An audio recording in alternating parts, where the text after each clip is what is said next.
Three. You're live. Hey, everyone.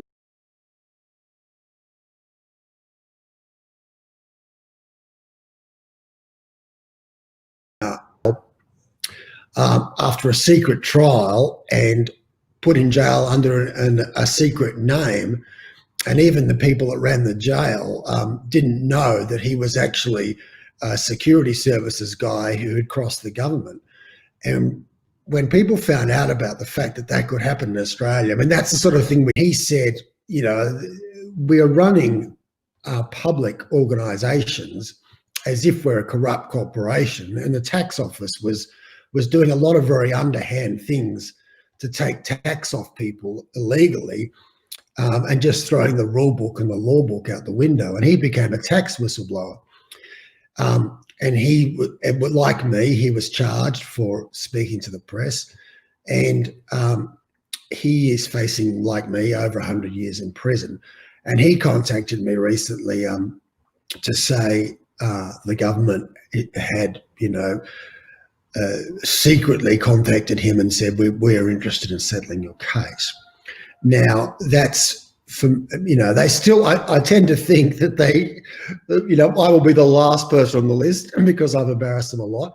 But the fact that they're even considering settling some of the whistleblower cases, I think is a very interesting atmospheric. I think the Assange case, it can't be ruled out that the atmospherics of that are helping. We are very much an outwardly focused nation. We have something called the cultural cringe, and often we won't do atmospherics make a difference. And if you guys, as you've kindly said you might do, start sending emails from America to Australian politicians, that will have quite a big effect, because we are jealous of our reputation overseas, and we will be thinking, shit, if people in America care about this, maybe we should care about it a bit more. So I'm very grateful. And basically, my mood is hopeful.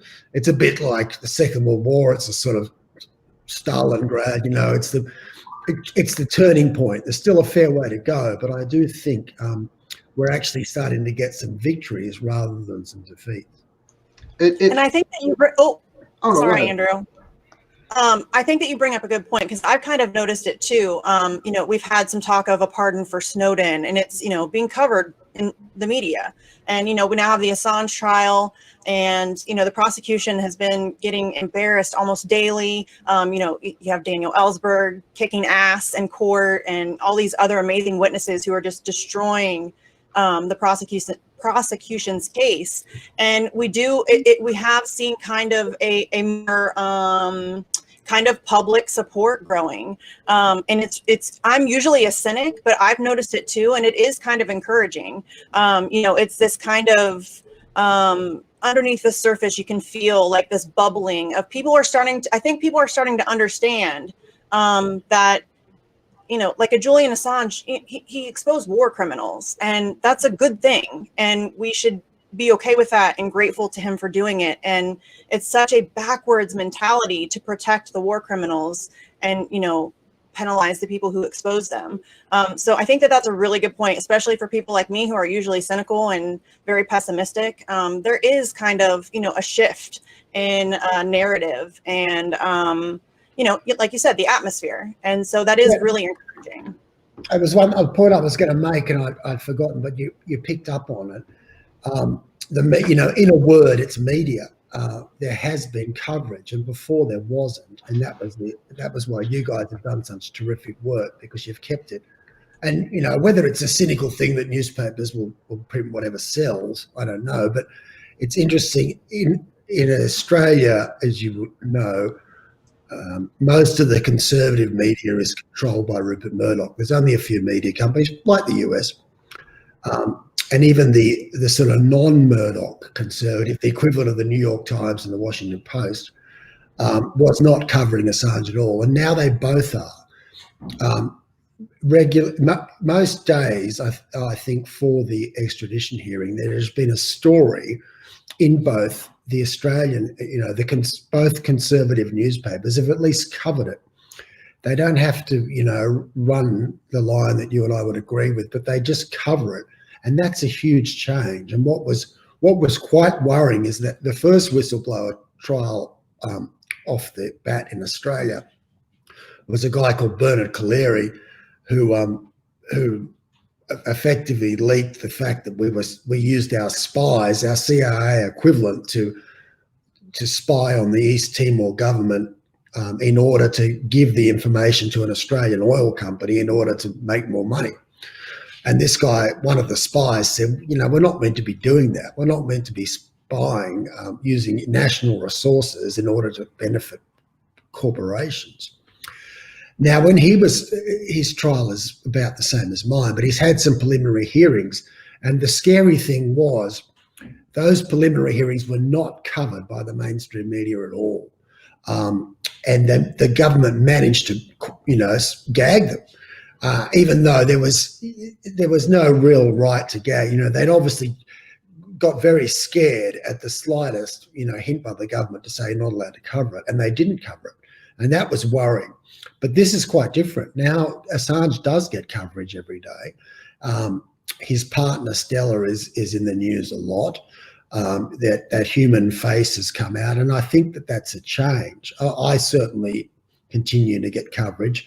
And the great thing is the war crimes, as you said, the war crimes is a good one to keep bashing because for whatever reason, the average person gets it. They get the fact that if we blew up a village and slaughtered innocents, that wasn't right.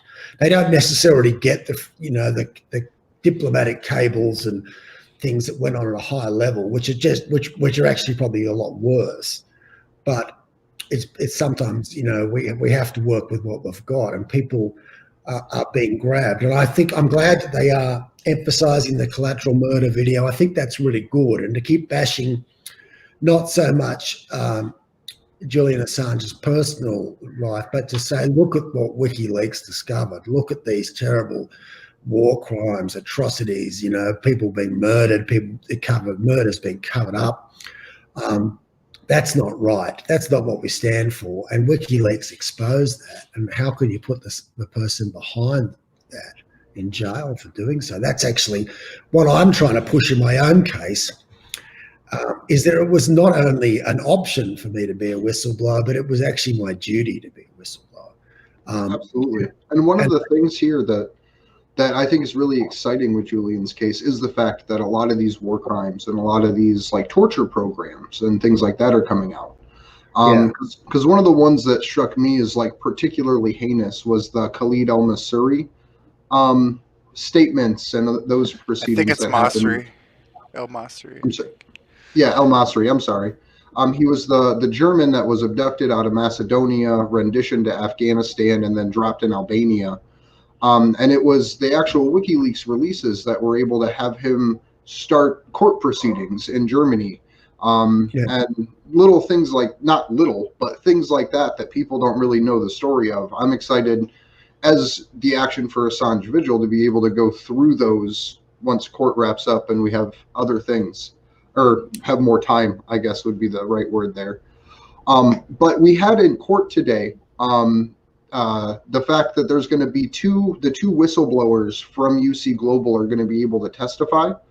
And I was just wondering what your opinions about the UC Global case are, or if you have heard anything about it. I don't know much about it, and I saw the one about El-Masri, which I thought was great. And I'm embarrassed to say I don't have time to stay on top of all the various different. It's a lot. It is literally until we went live, I was working on putting a document together just to help people follow day by day what was happening and put all the articles in one spot. I miss shit all the time. Don't feel bad. Yeah. we all do. Oh my God, I want to know because I get too angry about it. But that I think the UC Global one is really good. Again, a bit like the war crimes, because the average person, thinks that there is something wrong about that. Even the mainstream press, like the Daily Mail or, in the UK, very mainstream stuff. I think they didn't think that, the person on the tube in London doesn't think that was great, that this this security company that thought they were so smart was working, for the Americans, probably for the CIA, and videotaping him and trying to get DNA from the nappy and all sorts of. I think the fact that I was quite surprised to see that the employees are testifying against that guy, and good on the Spanish for taking it. Again, these things all like snowflakes falling on the cedars. The fact that the Spanish government are taking that seriously means that Baraitza has to sort of say, well, I'm going to let these people testify secretly. And again, that's good because, again, it adds a little bit of a mystery. These secret witnesses are coming in. And I think slowly people begin to see it's pretty murky.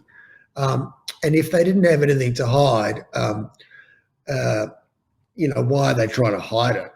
And I think it's a great one. It hasn't had much play out here, but you mentioned it in the introduction to say the IMF loan to Ecuador. I mean, I think that's something that needs to be pushed, to say the Americans were so, the US government, they were so determined to get him, they basically staged a coup. That's kind of, the more we kind of bash that stuff, to say, who are the good guys here? Because I think that's a good point, because there's so many of those things. I think really if you just talk to people and you tell them all of these different just mind-boggling things that are happening in this case. I mean, forget about what you think about, and I hate when people say this, but forget about what you think about Julian Assange personally. Tear all of that stuff away. Take all of the noise that you hear away and just boil it down to the basics. And what this is a journalist is being prosecuted for doing his job and exposing corruption amongst power. And that's something that we should be seriously concerned about. And I think when you boil it all down and you explain to people, I mean, the Caitlin Johnstone article debunking all of the smears is so helpful in this, because people there's been a decade-long propaganda campaign against this one human being. And that's a lot to combat. I mean, that's a lot to try to, fight back against. But that's exactly what we have to do. I mean, we have to have these conversations with people and explain to them about UC Global and about, the decade-long smear campaign, and about how, they spied on first of all, he's an Australian citizen being charged under US law and held in a UK court or in a UK jail. Like, it's so convoluted and crazy, and there's so much wrong with what's happening. And I think a lot of people just don't know. That's great. And it's good to get away from Julian and to talk about what he actually exposed, and to talk about WikiLeaks, and to talk about this sort of. Some people don't want to know, and as you said, I mix, and we have to be honest about the fact that not everybody supports us. And I spoke to a woman who was, a wealthy woman. She's a sort of relative by marriage, sort of, maybe don't know well, but she was, her mother was a Holocaust survivor, so you reckon that, that she'd be pretty, she'd be pretty happy about whistleblowers, whatever. But she said, "Oh, I don't like Julian Assange. He's a narcissist." And yet, saying that, she was she'd seen this sort of the murder of George Floyd, and she was very moved by that. And she thought that was kind of bad. But you're right. There is a sort of there is a blockage in people's minds about what's really going on, and the smear campaign has been successful. And what we need to do in retaliation, I think they're doing it already, but is to really emphasise that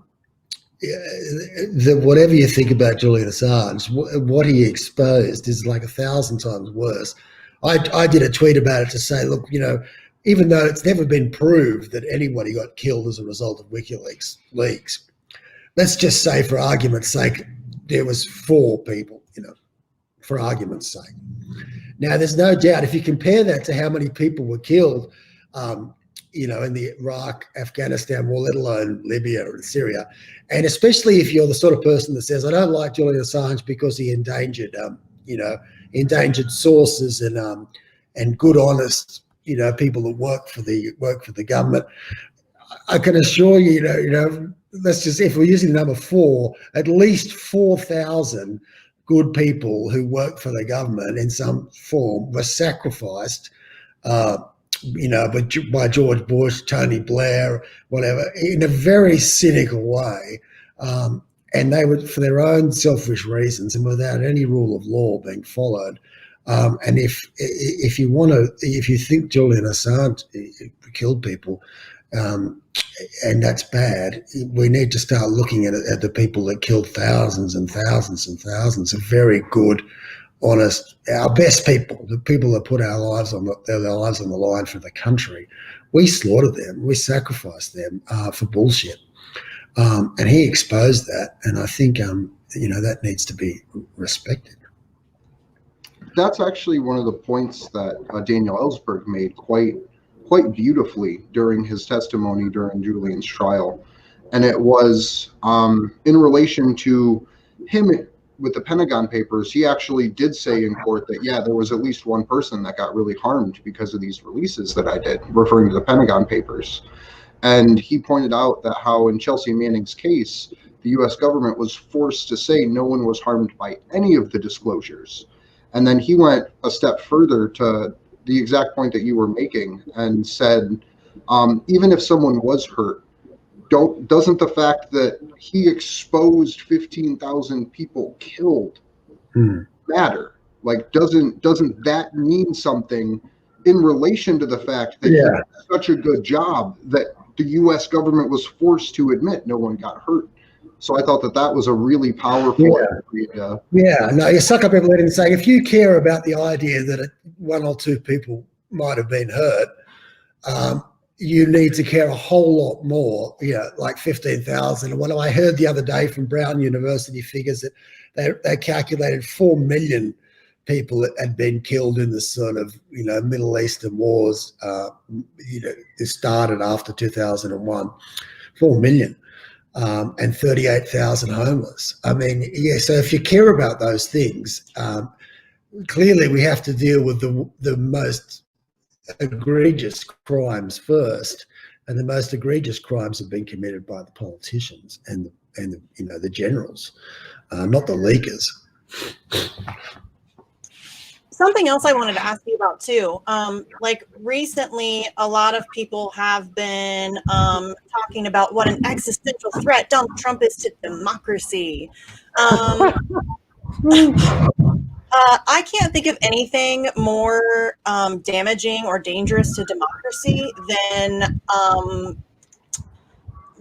this kind of destruction of press freedom. So have you noticed that too, about how, it really frustrates me to see people who should know better pretending like Donald Trump is this just crazy threat to humanity while ignoring actual threats to humanity. Is that something that I picked up on that as well. And it's kind of, it is very frustrating the way people get so animated about, two-party elections and not realize that there are much worse things going on. And press freedom probably doesn't really get it enough, because that's only part of the issue. But the idea that governments can commit crimes and governments can murder people, that's a whole lot more dangerous than Trump's tweet, And yet people don't necessarily get that. I agree. It's very frustrating to say what's really a threat to democracy. I think democracy is a real threat. Is the idea we can start a war and drop bombs on someone who's innocent in order to win votes and still win the election as a result of a totally unjustified and unjust war. And then we can kill people who try to expose that, and no one does anything about it. And that's not Trump. That's our system, and I agree. The idea that people would care more about Trump than the security services doing rendition or CIA black sites or murders, and they seem to have a very warped sense of proportion and what really matters. And I agree. And that the press are somewhat to blame for that. And I guess that they've been manipulated a lot. We've seen a lot. I've learned a lot from you guys about the sort of CIA, manipulating the press things like that. The sort of the bounty gate way they can get stories like that in there. I've got contacted. I was quite pleased to see an Australian guy, a bit like me. He worked for the military, and he contacted me and said he's not a whistleblower, but he did say, I'm quite concerned that I've been told by my friends, and he was quite high level in the military, but in the intelligence community in the military, that we are going to war in China. We're going to, at the outside, it'll be 2 years away, and, most likely, 1 year away. And, we're doing it for all the wrong reasons, but to boost votes and to boost government, military spending and justify buying expensive fighter jets. And now that's a whole lot more worrying than Donald Trump's hairstyle. Yet people don't necessarily see that. So we had a question in the chat. Is Andy Worthington going to testify? Testify tomorrow. I believe he is one of, and I apologize, this is from Nat over in the Action for Assange Mexico group. We love you, Nat. We love you. I believe he's going to testify tomorrow. We had, and I'm pulling up my document here, we had a list of people who said they're going to be, who the prosecution and defense both agreed are going to be doing statements only. So let me pull that up here real quick. And I'll put this tweet in chat for everybody too, just so they can see it. This is from the Defense Assange account. They said the witness and prosecution have agreed on several witness statements, including Noam Chomsky, Stefania Maruzzi, Cockburn, and several others. This leaves just Andy Worthington and Jamel Jeffer as potential witnesses to be called live, and 2 other witnesses that still need to be agreed on, as well as the witnesses from, I don't know if this includes those with those 2 others, but the witnesses from UC Global. So we should have Andy Worthington and Jamel here in the next couple days. But I will send that link through so you can take a look at those, because there was a little more discussion about witnesses a little further up in the thread there too. But sorry, just to pivot back here, David, I wanted to ask you about, well, we were talking about like the changing of the tide, so to speak, and like the raising of public consciousness about the issues of whistleblowers and private intelligence communities and things like that. Do you think that Australians have a sense of the level of, I don't think infiltration is the right word because of how deep it is, but the level of control that intelligence agencies have over governments now? No, I don't think they have any idea.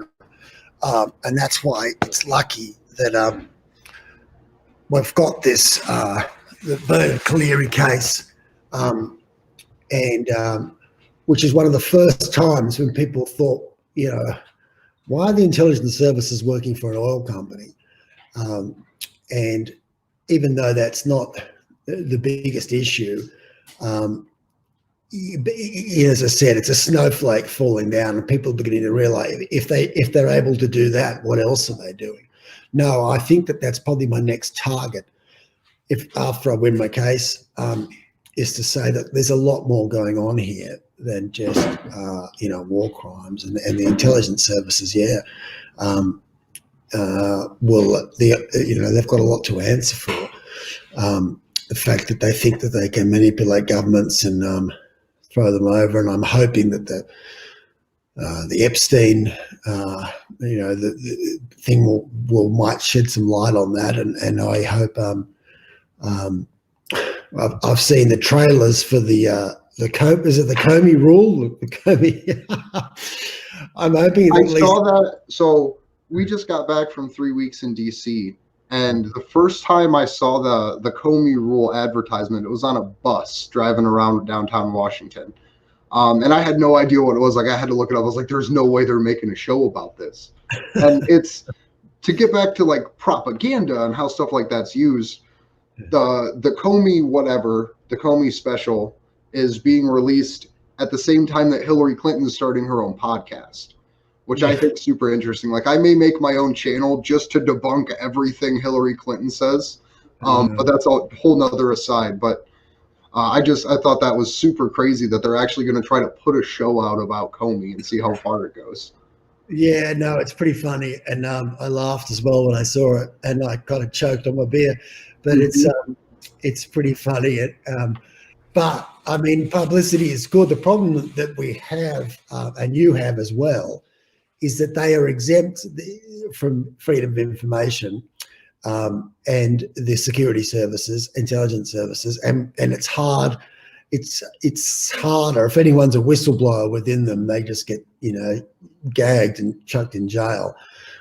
It's not easy to expose the sort of terrible things that they do, and it won't happen overnight, because basically the man in the street, woman in the street, they basically trust the security services. It's probably too confronting for them not to.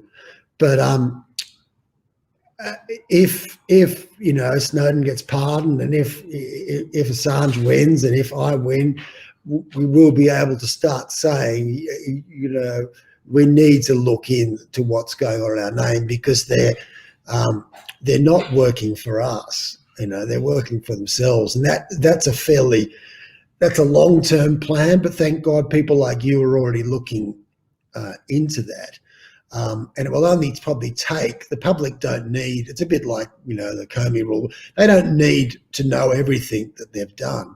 But if we could expose a really egregious case, a single case where the security services took it upon themselves to try to destabilize a government, and I think that would stick, like Ellsberg or whatever, one really good hit on them, and people would start be saying, should they really have the power that they do, and are they more dangerous to us than the enemies that they pretend to be protecting us from?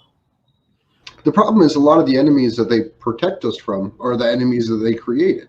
Yeah, absolutely. And I saw something good about I don't know. I'd love to be able to include this in my book, because I start off in my transformation, I guess, from being a sort of very much a true believer and a lifetime soldier, and to seeing more and more holes in the Western nations' narrative about what happened in Afghanistan.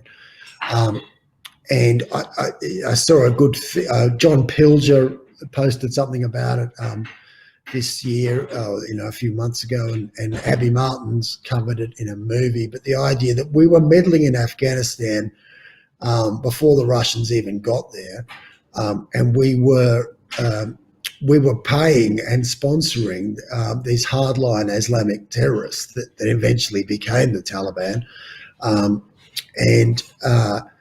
but we made that. We made ISIS. I mean, Hillary Clinton has said we made ISIS, and she said it in she thought that was the funniest thing ever. But we did, for someone that worked in the military and was there at the COP, we did make ISIS.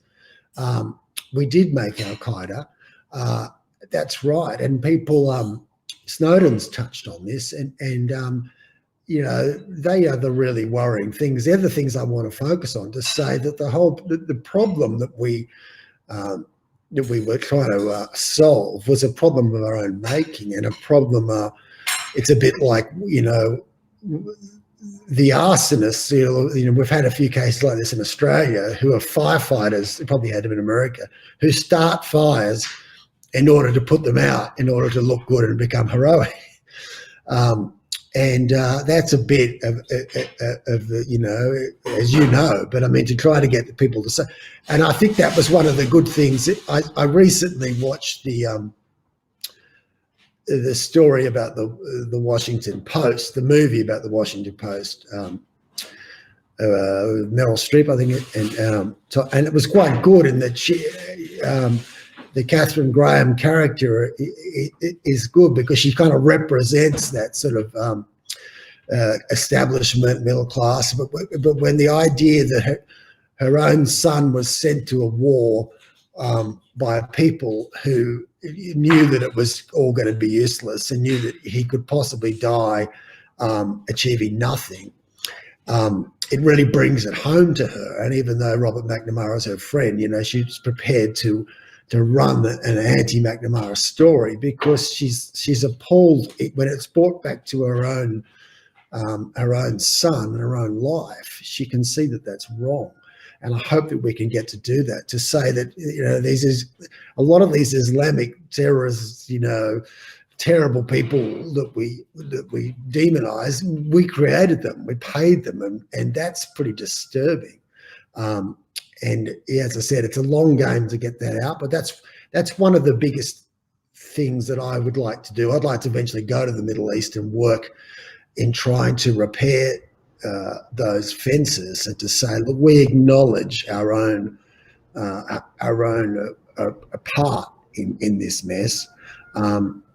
Usually due to security services who have a very short-term and pretty lowbrow idea about what's going to be good for the Western world, and kind of expose that, because they know it. The terrible thing is that they all know it in the Middle East, and if we could admit it, we would go a long way to solving those problems. And if we could work out a way to bring it back to the mums and dads of America and Australia, to say a lot of these bad guys, we're enemies of our own creation because they've suited our domestic political to win votes. Basically, that's a powerful. So we have a friend over in Australia. Her name's Mimi. She goes by Syrian Girl, at Partisan Girl on Twitter. She contacted me, this week. Yes, I was actually about to say I'd love to connect you guys, because she's a Syrian and also an Australian, and she's living in Australia right now. And she has a wonderful audience. She has a lot of influence and a lot of knowledge about what has transpired and in the Middle East, like firsthand experience. And we had her on the show a couple weeks ago, and we were talking about collateral murder, and she didn't necessarily understand why it made such an impact in the US when it was released. And it came down to she had seen videos like collateral murder on a regular basis. It wasn't anything that was being hidden. Everyone knows of the United States war crimes if you're from the Middle East. But in the US, we have such a sheltered view. And the only things we've seen of those wars when they were being broadcast were the embedded correspondence and the Fox News approved and MSNBC approved anchors. Or the beautiful bombs. What was that Brian Williams fucking quote? That's all we saw of it. We saw it like a fucking video game. That's all we see of war. It's ridiculous. And so collateral murder was one of the first raw videos of what US war actually looks like. So I think your idea of going over there and being on the ground and exposing what's happening firsthand makes such a huge difference, because the US gets spoon-fed this idea about our military. So something like that, I think, would be super, super honorable and super cool to even be able to help broadcast as you're doing it. Yeah, it absolutely would. And I actually also want to bring up the fact that, and as Steve says all the time, that this country is the most propagandized country on earth. And I think that that's something that we also need to focus on, is that's why independent media is so crucial, because we are in a battle for narrative, basically. The reason why we can't have these discussions more openly is because people don't know what's going on. Our mainstream media doesn't talk about it. Our independent media doesn't even talk about it. It's glossed over. It's, kind of just accepted as normal. And I think that's a huge part of why we have to hold independent media accountable. It really, that's the biggest thing that we're fighting against, is the propaganda machine. And they're very good, and they have lots of money, and it's been very effective. And so the fact that we're battling against that, we need all hands on deck, to push back against that. Yeah, no, that's my next project. One of them, I've got so many, but a book or a movie called Information Operations, Info Ops. And you're right, because in Australia, we have been taught by the US now about using the information as a weapon, and obviously, it's a tongue-in-cheek term, and that it really means lies. But the idea that it started on the ground, like the idea that you could put out a false statement. If you wanted to get a member of the Taliban killed, for example, you could put out a false statement through your informer network to say he's actually a double agent, that guy, and you'd leave some clue to say he was taking money, and hopefully his own people might kill him. Okay, so that's an information operation, but we have, I think that's been extended, that we now use it on our own people, in the sense that it's okay to use false information to try to bamboozle the enemy or whatever, but we use false information to try to bamboozle the electorate, which is now considered the enemy.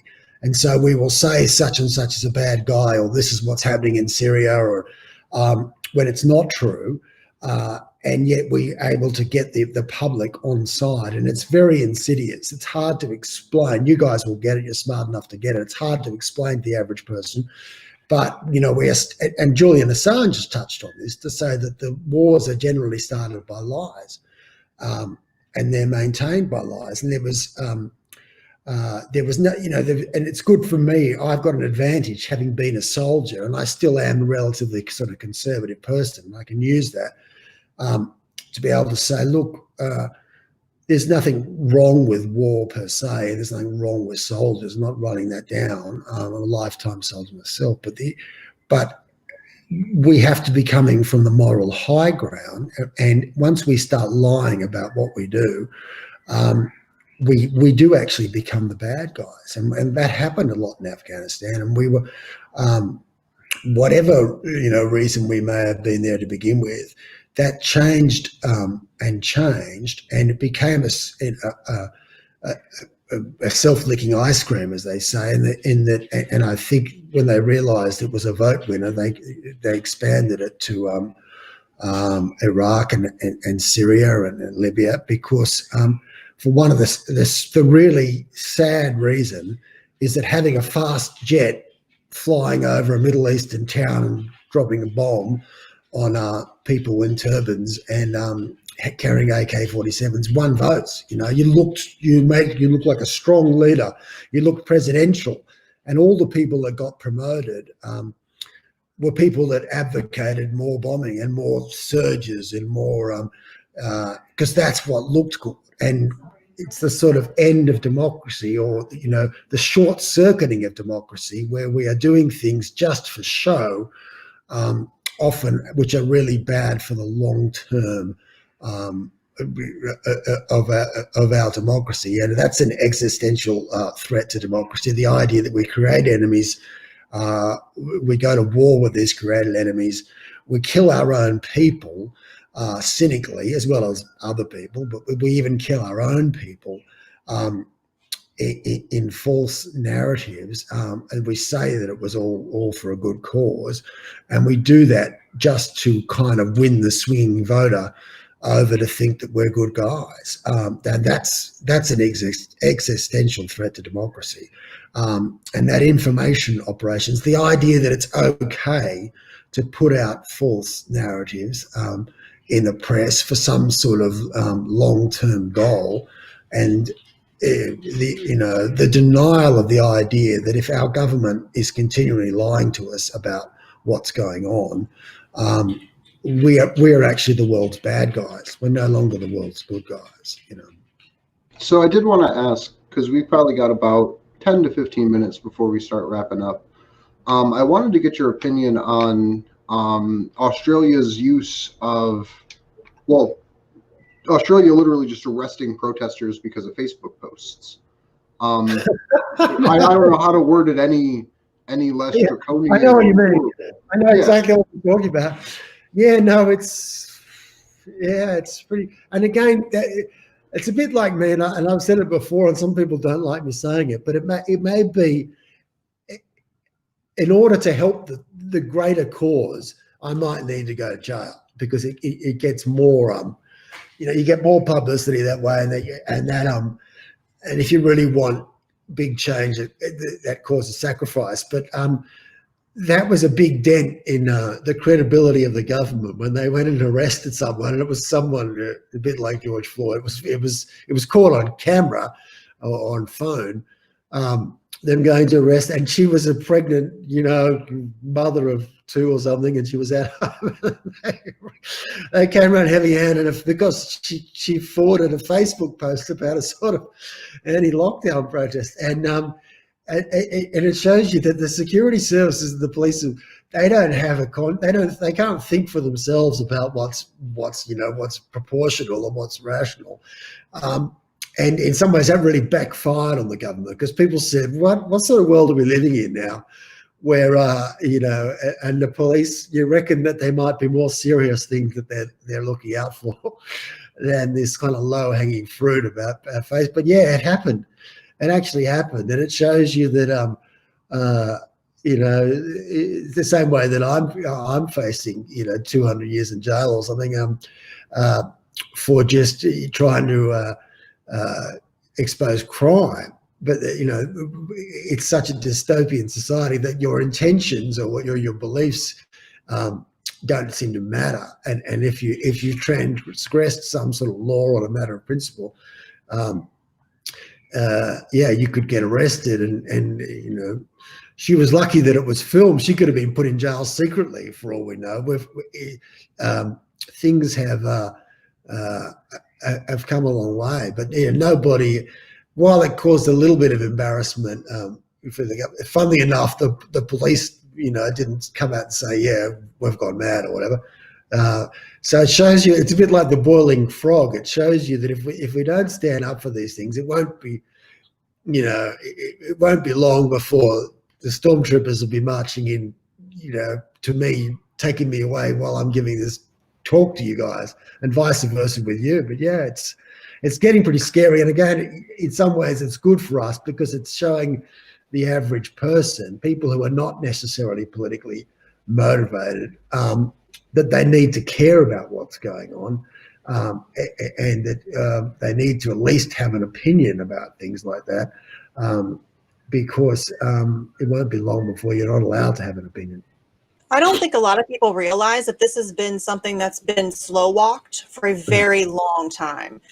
This is something that's been building for, decades, but really over the past probably 10 to 15 years, it's really escalated. We see it with, just random people getting arrested for Facebook posts. A woman was arrested at a football game for not wearing a mask by a cop who was not wearing a mask, which is so American. Like it's the quintessential America 2020 image. But this is something like these attacks on, the press and our civil liberties. These are things that it's been slow walked for a very long time. And I don't think you're right. It is the frog in, the boiling pot. Everybody's just kind of standing around looking at each other with their thumbs up their asses while their rights are being taken away. And we're marching into legitimate fascism. I think that's another piece of the whole narrative control is that we have to start getting people to recognize how bad it really is. People get really distracted by their reality TV and their Kardashians and all that stuff. And I shouldn't say it like that, because I understand that, especially now, people are very stressed out. They're very busy. They're working 2-3 jobs. They have kids. They're now trying to homeschool their kids. So I get why people aren't informed as much as they need to be. But that is, again, where we have to really try to fight back against that narrative and really all hands on deck trying to push back against it, because that really is the front line of every other battle that we're dealing with. Yeah, no, I agree. And again, I can't thank you guys enough. And it's really good. It's fun to do these talks, but it's really good to sort of to push the message out there, because people will get it if it's explained to them, if it's put in front of their faces. And, and if we think of clever ways to do it. I mean, speaking of the Kardashians, have put out quite a few good public service messages. But yeah, same in Australia. It frustrates me. People in Australia, you'd have the equivalent of, people care more about, this sort of interstate football game, in Australia than they do about, civil, people being put in jail forever. And that makes me angry. You kind of think, really? I mean, who cares who wins between, New South Wales and Queensland? if you spend half the time looking at these issues, you might realise that there are more important things going on. And the good thing about those things, it shows you that it's not about over there or some sort of like bad guy or whatever. It affects all of us, and it could be our own kids that get, and if we don't stop the downward trajectory and send it back up again, however slowly, we will be giving a very unpleasant world for our own children to live in. So I think it is worth pushing those messages out in any way that we can, because one of the things that it shows you, talk about the boiling frog and the 20 years. When I was first starting my case, one of the issues I was trying to push is to say you can't use anti-terrorism laws to put someone who's just a critic of the government in jail.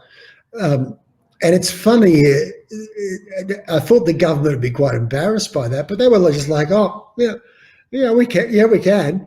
They really, in quite a cynical way, they actually think it's all right to use laws designed for people who want to blow up buildings to put people in jail who just have an opinion about the government breaking the law. So it's a real cynicism, and it's really quite dangerous to think that they actually think critics of the government are terrorists and can be treated as such. Well, here in the U.S., we had the United States, I can't remember the DEI. Whatever. There was some intelligence organization here in the U.S. That released the National Counterintelligence Strategy 2020 to 2022, which said that hacktivists, leaktivists, and public disclosure organizations like media outlets are in the same level of terrorist organization as Al Qaeda and Al Nusra right now, and ISIS and Hezbollah. And it's crazy that the government of the United States, nonetheless, can put out a document saying a public disclosure organization is a terrorist group, while at the same time having things like CNN and MSNBC and Fox exist that are just non-stop state propaganda outlets. I mean, what the hell's a leaktivist? That would be a whistleblower, I would assume. Right. I mean, they're basically saying whistleblowers are terrorists. That's fucked up. Yeah, and they believe it. The terrible thing is they call environmentalists terrorists. I mean, you get the people who chain themselves to pipelines or whatever, and those people are now called terrorists. That's crazy. They're environmentalists. They just want clean water. Like, that's it. God damn them. I know. Assholes. But we do have to start wrapping up here because we have to be up probably about 7 hours to start doing court coverage again.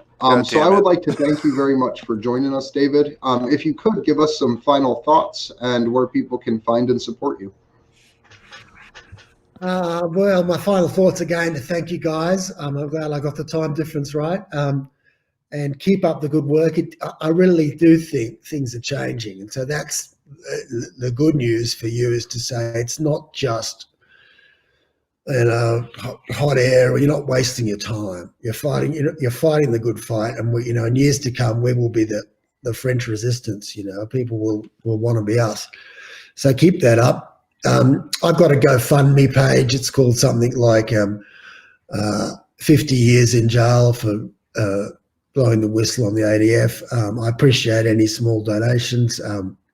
I know everybody's doing it tough. I don't ask for much, but if you wanted to give something, that's good, or even just pass it on to friends, because it's the more people that know about my case, the more it helps Julian Assange, because people, I think there's strength in numbers, and the more, if people say there's a guy in Australia who has a similar story to Julian Assange, and there's Snowden, and there's 3 other whistleblowers in Australia who are all on trial at the same time, in different fields, one a spook, one a tax guy, and people begin to get the message that something is wrong in the Western world. So we all help each other, and just invite me back on. I'd like that. So thank you for your work. We'll get you back on again soon. Yeah, you are welcome anytime. And I also have another show. Look at that. See, I remembered self-promotion, you guys. Hey, Misty. So I have another show, David, and we would totally love to have you on. I co-host it with my friend Jesse. Yeah, it's called Facts on the Ground. We're just a little baby channel, but we would love to have you on. But yeah, as always, thank you guys for letting me co-host. Thank you, David, for coming on.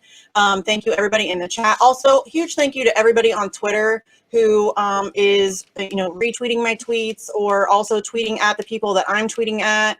Huge ups to Glory, who's been like my little sidekick on Twitter, harassing people. Not really harassing. Well, I harass people. She's nice. But yeah, and thanks to Sam for the list that he made of all of the journalism schools and all of that stuff that we can contact. Everybody, please check that out. That's such a great idea. But yeah, you can find me on Twitter at Sarcasm Stardust. My show with Jesse is called Facts on the Ground. You can find that on YouTube. And yeah, that's about it. So yeah, thanks guys. Yeah, I'd like to thank everybody for watching. And I'd definitely like to thank the super active Facebook chat that we've had lately. Props to go to UNet for helping keep that going. You can find me on Twitter at Andrew Sigmund. You can find us at action_4 Assange. All of the call to actions are down below in the description. But also you can find them on our website, which will be updated very, very soon. Josh has been working tirelessly on that, so big thank you to him. Yeah, thank you very much again, David, and I just want to say good luck to us all. Good luck to us all. Yeah.